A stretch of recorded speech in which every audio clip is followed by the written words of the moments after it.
breaking tonight, fierce new reaction to our interview last night with the State Department's Jen Psaki, as experts begin to question whether we have lost all influence in the Arab world and whether this administration is being honest about the facts. Yesterday, the State Department admitting that mistakes were made by the U.S. in at least Libya, where America was forced to close its embassy, and that the withdrawal from Yemen this week did not go as planned. We reported on some Americans who were evacuating the Yemeni capital, leaving so quickly they left their keys in the car ignitions, which were then seized by America-hating rebels. U.S. Marines also destroyed their weapons before jumping on private planes unarmed and getting out of a country President Obama only months ago touted as an example of our successful foreign policy. As it stands now, an Iranian-backed militant group with a habit of chanting "Death to America" has taken full control in the Yemen capital, topping a U.S.-friendly government. But yesterday, the State Department's Jen Psaki told us everything seems under control.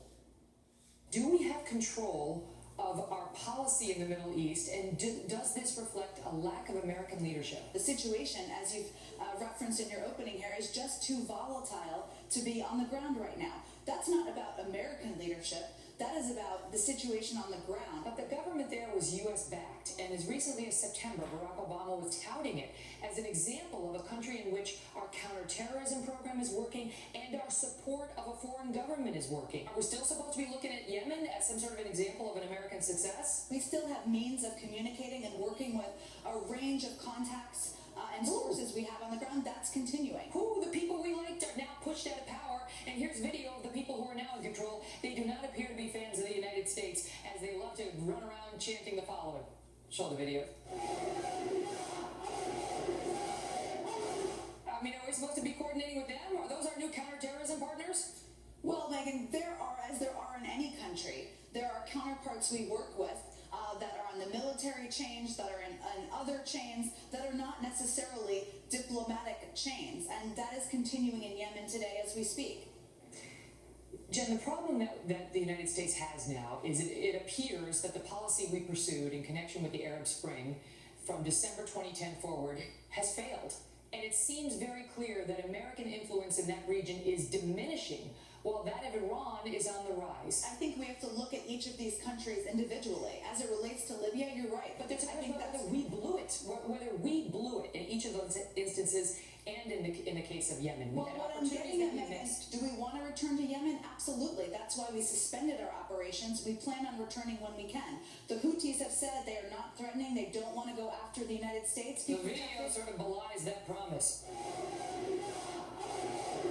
Well, Megan, there's no question that actions speak louder than words. Why was the evacuation from the embassy so hasty? Well, first, it wasn't hasty. Just because everybody didn't know what the plans were, it didn't mean the plans weren't in place for weeks. We're so chummy with the Omanis, which is the neighboring country. Why wouldn't they let our U.S. Marines bring their guns on the plane? They followed the proper protocol to destroy their weapons or to disassemble their weapons before they got on the plane. What wasn't planned here is for the Houthis to take control of our vehicles. Does everything go exactly as planned? No, but we've been planning this for weeks, and everybody was following the proper protocol put in place in advance.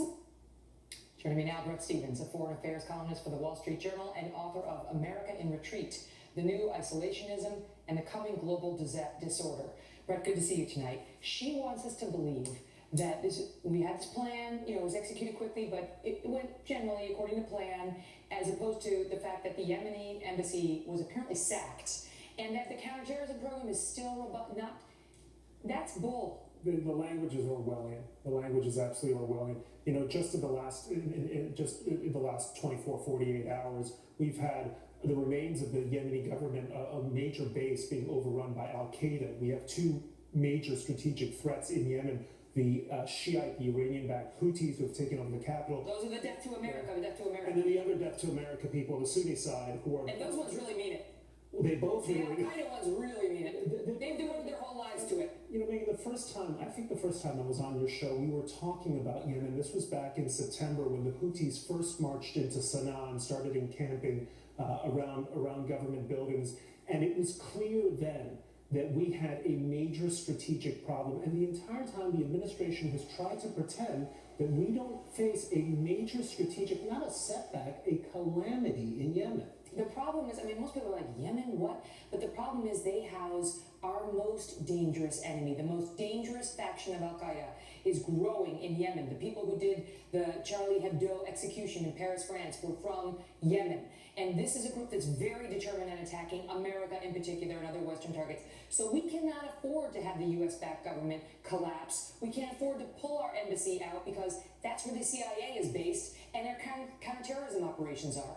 Right, and now you have Al Qaeda in what's Kuwait, the Al Qaeda in the Arabian Peninsula, ISIS, Boko Haram. You saw what happened in Libya in recent days with the murder of cops. You have a whole belt of jihadis who are seizing control of a region from which the president is desperately trying to look away. So this is a very serious problem. I don't see how you easily roll this back unless you have a president who understands the magnitude of the problem. The problem here is the president recently came out with a national security strategy, the essence of which is we should not overreact. Well, it's very difficult to look at what's just happened in Yemen and not say, and not appreciate the magnitude of what we're facing. The best case scenario right now is that the Death to America people retain control.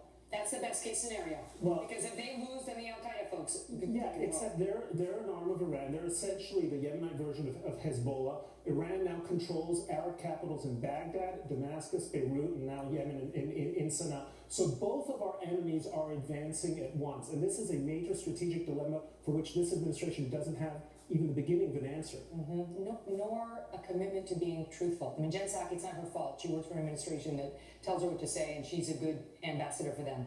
But the president and the State Department at large needs to be honest about what's really happening there. Brett, good to see you. Good to be here.